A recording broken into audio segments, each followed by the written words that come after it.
Misión directa para nuestra inmersión de hoy. Vamos a desmenuzar las páginas de una revista de divulgación reciente que funciona, básicamente como una radiografía brutal del mundo contemporáneo. Sí, una radiografía que la verdad no es nada halagadora. Para nada. Y digo brutal porque los artículos que trae no se andan por las ramas. Cubren un espectro loquísimo. Bastante amplio, sí. Desde la nueva reestructuración de la doctrina nuclear estadounidense y archivos secretos británicos hasta los estragos climáticos que ya nos están alcanzando. Y bueno, también cómo se está legislando la pragmática social y sexual moderna. Es un retrato crudo de cómo opera la humanidad a distintos niveles ahorita mismo. Exacto. Y el enfoque que le daremos a esta revisión de las fuentes es ir directamente al hueso. Hay mucha información flotando allá afuera, mucha publicidad en las revistas. ¿Demasiado ruido a veces? Demasiado. Pero la meta aquí es diseccionar la información dura, los datos crudos y las implicaciones geopolíticas, científicas y, sociales que dictan la agenda global en este momento. Claro. Lo fascinante de analizar estos reportajes en conjunto es que nos permiten conectar los puntos entre disciplinas. A simple vista, digamos, el diseño de un estadio de fútbol y la fluorescencia de una mariposa no tienen absolutamente nada que ver. Suenan a mundos distintos. Totalmente. Pero cuando analizamos las mecánicas subyacentes, empezamos a ver patrones sobre hacia dónde va nuestra civilización. Ok, vamos a desempacar esto. Y creo que el mejor punto de partida es la arena de la geopolítica, específicamente los secretos de Estado. Un terreno complicado. Hay un reportaje sobre un documento que el Departamento de Defensa de Estados Unidos liberó supuestamente por un error administrativo. Un error de esos que cuestan bastante caro mediáticamente. Exacto. Y al leerlo, la primera impresión es que la maquinaria militar estadounidense sigue operando con una arquitectura mental, digamos, muy de la Guerra Fría. Sí, pero muy actualizada para los miedos contemporáneos. Es la nueva doctrina nuclear. A ver, para quienes no estamos metidos en análisis de estrategia militar todos los días, ¿qué tanto cambia realmente la jugada con esta nueva doctrina frente a lo que ya existía históricamente? Cambia las reglas de una manera, bastante alarmante, si lo analizamos con mucha frialdad. Para entender la magnitud hay que ver cómo funcionaba la antigua doctrina. Ok. Durante décadas, la regla de oro era que una respuesta nuclear solo se iba a desencadenar si había un ataque clarísimo o una inminencia absoluta de destrucción masiva contra el país. Era el clásico concepto de disuasión. Ajá, tener el arma gigantesca para asegurar que nadie más se atreva a usar la suya. Además, esos misiles estaban dirigidos estrictamente a objetivos militares del agresor. Y lo más importante aquí, apretar el botón era una determinación exclusiva y pesadísima del alto mando presidencial. Claro, decisiones unipolares extremas, la destrucción mutua asegurada, donde la idea era que nadie sobreviviría. Pero entonces, ¿qué plantea este nuevo documento filtrado? Porque entiendo que la barrera para justificar un ataque bajó drásticamente. Bajó a un nivel que normaliza el arma nuclear casi como una herramienta táctica regular. ¡Qué miedo! La nueva directriz establece que incluso una simple amenaza con armas de destrucción masiva, y esto incluye armamento biológico o armamento químico. O sea, ya no tiene que ser nuclear la amenaza. Para nada. Una amenaza biológica sería suficiente para desatar una respuesta nuclear preventiva o reactiva. ¡Wow! Ya no se necesita un misil soviético en el aire hacia Washington, y los objetivos cambian por completo. Ya no apuntan solo a silos de misiles o bases militares. Se abre la puerta explícitamente a destruir centros de poder político del enemigo. O sea, atacar ciudades o centros de gobierno directamente con armamento nuclear. Sí, o usar explosiones nucleares tácticas para neutralizar los efectos de armas biológicas en el campo de batalla. Usar una bomba nuclear para incinerar un virus, básicamente. Es una locura conceptual. Y el dato crucial, el que altera toda la cadena de mando que conocíamos, es que ahora el uso de este armamento puede ser sugerido por mandos medios en el campo de batalla. Ya no es exclusivo del presidente. Ya no. Los comandantes en el terreno pueden decir, necesitamos una detonación aquí, y elevar la petición. Para rematar, las fuerzas nucleares pasan a manejarse integradas con otras ramas militares. Como la Marina o la Fuerza Aérea. Ajá. Ya no son este brazo independiente e intocable, sino que operan en conjunto. Se vuelven una opción más del menú estratégico. Es flexibilizar el fin del mundo, literalmente. Básicamente sí. Y fíjate que esta idea de decisiones ultrafrías en las altas esferas del poder conecta muy bien con otro archivo desclasificado que menciona la revista, esta vez del gobierno británico, sobre Winston Churchill. Otro personaje donde la realidad histórica choca con el mito. Sí, porque se tiene esta imagen súper idealizada de Churchill como el héroe de la Segunda Guerra Mundial, el salvador de Occidente frente al fascismo. Pero los datos crudos de estos papeles muestran un pragmatismo y una brutalidad que, la verdad, te dejan helada. Es que la historia oficial rara vez muestra la frialdad utilitaria que requieren esos niveles de poder. Los documentos desclasificados revelan que durante la famosa huelga de hambre de Mahatma Gandhi, Churchill consideró seriamente dejarlo morir. Así, sin más. Su cálculo político fue completamente de sumas y restas. Concluyó que las repercusiones y las protestas masivas en la India por la muerte de Gandhi eran un problema manejable, si a cambio lograban eliminar su inmensa influencia de la ecuación colonial. Increíble. Y hay otro dato igual de revelador sobre sus planes para el final de la guerra, específicamente sobre Adolf Hitler. Sí, eso es fascinante. Porque uno siempre piensa que el plan maestro de los aliados era capturarlo, llevarlo a un tribunal internacional, los juicios de Nuremberg y demostrar la superioridad moral de la ley. Pero la intención manifiesta de Churchill en estos documentos, si lograban capturarlo vivo. Era conseguir una silla eléctrica. Exacto. Una silla eléctrica traída directamente de Estados Unidos si fuera necesario y ejecutarlo ahí mismo, sin más trámite legal. Lo cual nos demuestra cómo detrás del telón del heroísmo oficial, la moralidad muchas veces es sustituida por un cálculo 100% pragmático y despiadado. Definitivamente. Y si trasladamos esta idea de crisis severas y respuestas humanas a otro nivel, el reportaje nos lleva a un ámbito donde ese pragmatismo cortoplacista nos está costando carísimo a todos. ¿El clima? El medio ambiente así es. Los datos climatológicos que se recopilan en las fuentes, haciendo un corte transversal específicamente en el año 2005, muestran una sintomatología brutal. Tenemos un planeta que literalmente tiene fiebre. Llama mucho la atención cómo arranca esa sección la revista, citando los datos del National Climatic Data Center. Hablan de un aumento de 0.6 grados centígrados en la temperatura global desde el año 1900. Que suena a muy poco. Claro, si alguien escucha 0.6 grados, piensa que no pasa nada. Suena inofensivo si lo comparamos con el clima de una ciudad que puede cambiar 10 grados en una sola tarde. El problema es que el clima global no es como el termostato de una casa. Un aumento de 0.6 grados a nivel planetario representa una inyección colosal de energía térmica en el sistema atmosférico y oceánico. Es muchísima energía atrapada. Es un colapso. Y los récords climatológicos que enumera la investigación lo ilustran perfectamente. En ese entonces, registraron nevadas históricas en Melbourne, Australia, y en el norte de Argelia. Eventos que no se veían en medio siglo. Al mismo tiempo que había un calor infernal en otras zonas. Exactamente. Regiones enteras de India y Pakistán sufrieron temperaturas cercanas a los 50 grados centígrados. Y el impacto en los ecosistemas es masivo. También mencionan que el río Amazonas reportó su menor flujo en 60 años. Así es, una sequía histórica en el pulmón del mundo. Y en las zonas polares, bueno, la estructura misma de la atmósfera estaba cediendo. El agujero de ozono. El agujero de la capa de ozono en la Antártida alcanzó en esos registros una extensión récord de 24.4 millones de kilómetros cuadrados. Para dar un poco de perspectiva, eso es más grande que toda Norteamérica junta. Imagínate el tamaño del daño. Y toda esta inestabilidad térmica fue coronada por una temporada de huracanes en el Atlántico pero tan violenta y con tantas tormentas formadas que literalmente se acabaron los nombres oficiales. Tuvieron que empezar a usar el alfabeto griego, me acuerdo perfecto. Tuvimos a la tormenta Zeta formándose en pleno mes de enero, cuando la temporada de huracanes oficialmente se supone que termina en noviembre. Y esa violencia deja cicatrices biológicas que duran generaciones. Hay un dato muy específico de la Comisión Nacional para las Áreas Naturales Protegidas, la CONAMP, sobre los arrecifes. Después de que el huracán Wilma golpeó la zona de Cozumel con toda esa energía marina acumulada que mencionas, arrasó con todo a su paso. Arrasó 40 kilómetros completos de arrecife.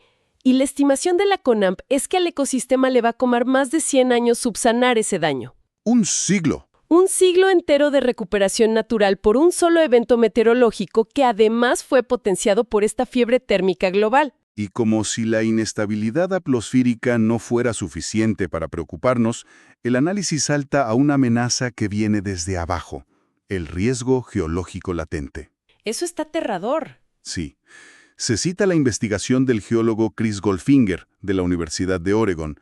Él detalla una auténtica bomba de tiempo tectónica en la costa oeste de Norteamérica. El foco principal está en la placa de Juan de Fuca. Que entiendo se está moviendo contra la placa de Norteamérica a un ritmo de 40 milímetros anuales según los datos del artículo. Es correcto. Es un roce constante. Hay que imaginar que se está tensando una liga milímetro a milímetro cada año.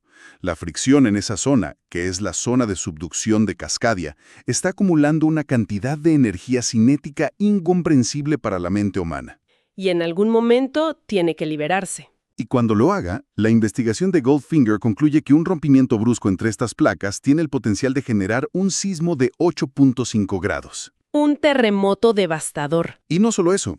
Un evento de esa magnitud desataría un tsunami con la capacidad real de devastar por completo centros urbanos costeros enteros, como Seattle y Vancouver. O sea, resumiendo el panorama de las fuentes, tenemos tsunamis inminentes de proporciones bíblicas, huracanes formándose en enero y barreras de coral destruidas por un siglo. Es abrumador.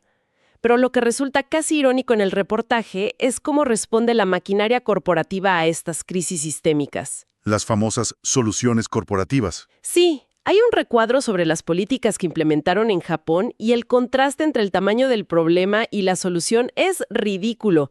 Hablan de la iniciativa Warm Bees. El Warm Bees es fascinante porque es el pragmatismo burocrático llevado al límite absoluto. A ver, explícanos cómo funciona esto. Bueno, ante la crisis energética y la necesidad urgente de reducir las emisiones corporativas, el Ministerio de Medio Ambiente japonés dictó una política nacional. Consistía en no subir la temperatura de los sistemas de calefacción en las oficinas más allá de los 20 grados centígrados durante todo el invierno. Que para estar sentado 8 horas frente a un escritorio sin moverte, 20 grados es bastante frío en realidad. Mucho frío. Entonces, para compensar ese ambiente helado en la oficina sin gastar un yen más en electricidad, obligaron a los oficinistas a romper el código de vestimenta tradicional. Que en Japón es súper estricto. Estrictísimo. Tuvieron que dejar en casa los trajes ejecutivos oscuros y empezar a usar mangas largas, suéteres gruesos y cuellos de tortuga para retener su propio calor corporal. Ese intentar mitigar un desastre global, modificando el comportamiento a un nivel micro, directamente en la piel de los empleados. Literalmente. Y pasando precisamente de la piel a la exploración más profunda de nuestra propia materia, hay una sección del análisis dedicada a la anatomía cruda y la biomímesis. Sí, la revista hace una reseña espectacular de una exposición llamada El cuerpo humano real más fascinante. Y la premisa es que exponer 14 cuerpos humanos y más de 200 órganos reales al público cambia por completo cómo entendemos lo que somos como especie. Es un hito gigantesco en la divulgación médica. Y todo esto es posible gracias a un proceso científico complejísimo que es la preservación por polímeros. La técnica que citan del Dr. Roy Glover, ¿verdad? Así es, el Dr. Glover de la Universidad de Michigan explica esta técnica a detalle. Para entenderlo de forma sencilla, el tejido humano natural es como una esponja saturada de agua y fluidos que tarde o temprano se van a descomponer. Biología básica. Exacto. Lo que hace esta técnica es extraer absolutamente todos esos fluidos y reemplazarlos, a nivel celular, con polímeros reactivos. Como una especie de plástico líquido. Una silicona o plástico que luego se endurece mediante un proceso químico. Lo que en la práctica congela el cuerpo en el tiempo sin que se degrade. Y lo mejor es que no tiene ese aspecto turbio de un espécimen metido en un frasco de formol. Permite conservar el tejido de forma casi incorruptible, y el valor educativo de esto es que elimina la abstracción de los libros de texto. Ya no ves un dibujo a color, ves la realidad. Quienes asisten a la exposición son confrontados con la cruda realidad biológica. Se puede ver, lado a lado, el pulmón gris y lleno de alquitrán de un fumador contrastado con el tejido rosado de una persona sana. Visualmente impactante. O también observar exactamente cómo se distribuye el tejido adiposo en la condición física de una persona obesa, o contemplar la mecánica de un feto en etapa de gestación. Convierte el cuerpo en un mapa donde se pueden leer los hábitos de vida. Y aquí es donde se pone realmente interesante la lectura, porque esta fascinación por entender la biología no se detiene nada más en diseccionar el cuerpo humano, se extiende hacia la tecnología a través de lo que llaman biomímesis. El arte de copiar a la naturaleza. Minoso es el puente perfecto entre esta biología compleja y los aparatos que compramos en las tiendas. Hablan del Dr. Pete Vukusic de la Universidad de Exeter y su investigación con unas mariposas muy particulares. La biomímesis es brillante porque parte de una premisa lógica. La evolución ya tuvo millones de años para resolver problemas de ingeniería a través de prueba y error. Con una eficiencia que ya quisiéramos nosotros. La tecnología humana actual le tiene envidia a la naturaleza. Vukusic se centró en una especie en particular, la mariposa Papilio dardanus. Al analizar las alas de este insecto bajo el microscopio, descubrió un mecanismo óptico asombroso. A nivel de las escamas del ala, entiendo. Sí, las diminutas escamas están recubiertas por un pigmento muy específico que actúa literalmente como una trampa de luz. Según explican, absorben la luz ultravioleta que el ojo humano ni siquiera registra. Ese es el truco evolutivo.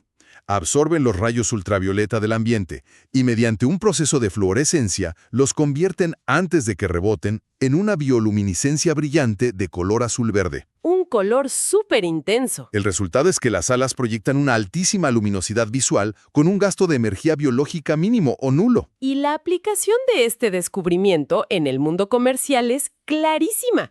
Si los ingenieros logran replicar esta nanoestructura de las alas de la mariposa, podrían revolucionar toda la industria de fabricación de pantallas de video. Pantallas comerciales súper eficientes. Si nos imaginamos tener monitores o televisiones que brillen el doble, pero que consuman solo una fracción de la electricidad que requieren hoy en día, el impacto económico es gigante. Es extraer la genialidad pragmática del mundo natural y conectarla directamente a la línea de ensamblaje del mercado de consumo. Lo cual enlaza de manera muy orgánica con la última gran sección de la revista, que se mete de lleno a la pragmática social, el deporte y los negocios a gran escala. Hay un desglose muy meticuloso sobre la maquinaria económica del Mundial de Fútbol. Las cifras son un contraste brutal con sus orígenes. El texto nos recuerda muy bien cómo empezó todo. En el año 1930, Jules Rimet, que era el organizador y presidente de la FIFA, armó el primer mundial allá en Uruguay. Un contexto histórico pésimo para un evento global. Pésimo. Acababa de ocurrir la quiebra de Wall Street en 1929. La economía global estaba hecha pedazos. Y el costo de viajar a Sudamérica era prohibitivo. Al final, solo 4 naciones europeas hicieron el esfuerzo de asistir. Y si comparamos esa génesis tan austera con el monstruo económico moderno, es otro planeta. Las cifras de los torneos recientes que mencionan son absurdas. Hablan de una expectativa de audiencia acumulada de 30,000 millones de personas. medio planeta pegado a la pantalla a lo largo de un mes. Y el impacto local también. En la edición de Alemania, que toman como caso de estudio, el evento generó la expectativa oficial del gobierno de disminuir el desempleo nacional en 0,3%. Movimiento de la aguja macroeconómica solo por rodar un balón. Y también inyectar 1.500 millones de euros en servicios de manera directa. Y la arquitectura se vuelve el máximo reflejo de este gigantismo económico. Le dedican espacio al estadio Allianz Arena de Múnich. Lo catalogan ahí como el Versalles de los estadios. Es una analogía perfecta para la época moderna. Construir este coloso, con sus famosos paneles inflados que cambian de color, costó una auténtica fortuna. Pero aquí entra de nuevo la ingeniería de eficiencia que hablábamos. Mantener iluminado ese monstruo gigante durante 10 horas diarias. 10 horas seguidas brillando. Cambiando sus colores de rojo, azul y blanco, tiene un costo operativo de apenas 50 euros diarios. Monumentalidad y eficiencia energética pura. Y a nivel global, el deporte sostiene estadísticas que son casi incomprensibles de tan grandes. Hay 240 millones de jugadores activos organizados. 5 millones de personas trabajando solo como árbitros. Y 300.000 clubes registrados. Es una infraestructura social inmensa. Bueno, el deporte no es la única área de la conducta humana que el mercado ha logrado empaquetar y masificar. La revista entra a un terreno mucho más espinoso analizando la pragmática del sexo y cómo la intimidad choca constantemente con la legalidad. La legalidad y la tecnología, claro. Sí, mencionan el surgimiento de un fenómeno de consumo llamado iPorn. Que es el ejemplo perfecto de cómo el formato del dispositivo dicta el consumo humano. Películas para reproductores MP4 o el iPod. Sí, películas para adultos que se podían descargar por $2 a $13. Y con un estilo conocido como gonzo. O sea, cámara en mano y bajo presupuesto. Cero presupuesto, sin historia, y reportaban ventas de 20,000 unidades anuales rápidamente. La tecnología desregulando el acceso. Colombia, en Tuluá, con la famosa ley del condón. Un choque directo entre el Estado y la vida íntima. En esa región colombiana, el índice de VIH había subido un 50%. Una crisis de salud gravísima. Y un concejal local, William Peña, impulsó una legislación durísima. Obligaba a todo chico mayor de 14 años a llevar un condón consigo en todo momento. Imagínate, si no lo traían, enfrentaban multas económicas o los obligaban a tomar un curso de 3 horas sobre prevención de enfermedades de transmisión sexual. Y la reacción de los guardianes de la moral fue inmediata. Compararon esto con legalizar la venta de armas de fuego. Un debate polarizadísimo. Y esta fricción sobre la política del sexo no se queda en Colombia. El activismo también juega su papel. Perfilan a Carol Leigh, conocida como Scarlet Harlot, llevando su escuela de prostitutas de San Francisco en gira por Nueva York, Boston y Chicago. Ella buscaba abordar los derechos de las trabajadoras sexuales desde una perspectiva puramente laboral. Sacarlo de la moralidad. Pero, y esto es lo fascinante de la revista, hacen el contraste de cómo la maquinaria corporativa responde al activismo, porque mencionan que la disquera Sony lanzó un sello de música, Music with a Twist. Enfocado 100% a artistas de la comunidad gay, bisexual, lesbiana y transgénero. O sea, toman la identidad de un movimiento social históricamente marginado y lo vuelven un nicho de mercado empaquetado y rentable. Entonces, si revisamos toda la información de las fuentes, ¿qué nos dicen estos datos? Desde el riesgo de un tsunami en la zona de Cascadia o la nueva doctrina nuclear estadounidense. Y la mariposa, y el estadio de 50 euros. Todo. Las políticas para ahorrar energía en las oficinas japonesas o las leyes para obligar a usar condones en Colombia. Todo esto nos muestra un panorama muy claro. Refleja a una humanidad en constante fricción con su entorno y, sinceramente, con su propia naturaleza. Es una fricción constante, sí, y al analizar esto a fondo, emerge la paradoja tecnológica de nuestra era, que es para dejar pensando cualquiera. Totalmente. ¿Cómo es posible que tengamos la sofisticación tecnológica increíble para entender la fluorescencia exacta de las escamas de las alas de una mariposa solo para fabricar mejores pantallas comerciales? O la ingeniería civil para iluminar un estadio colosal por 50 euros. Una capacidad técnica infinita. Infinita. Y sin embargo, en ese mismo momento, nuestra geopolítica y nuestra respuesta al clima siguen estancadas en instintos tan primitivos como la amenaza de disuasión nuclear o la devastación ambiental de los arrecifes que tardarán 100 años en sanar. La gran pregunta es si nuestro inmenso avance tecnológico realmente va acompañado de una evolución en nuestra madurez como especie. Es un cuestionamiento profundo que nos dejan las fuentes hoy. Revisar esta radiografía nos demuestra que ir a los datos duros expone siempre nuestras mayores contradicciones. A quienes nos escuchan, la invitación queda abierta. Sigan cuestionando las fuentes y manteniendo viva esa curiosidad para analizar la realidad. Hasta la próxima inmersión.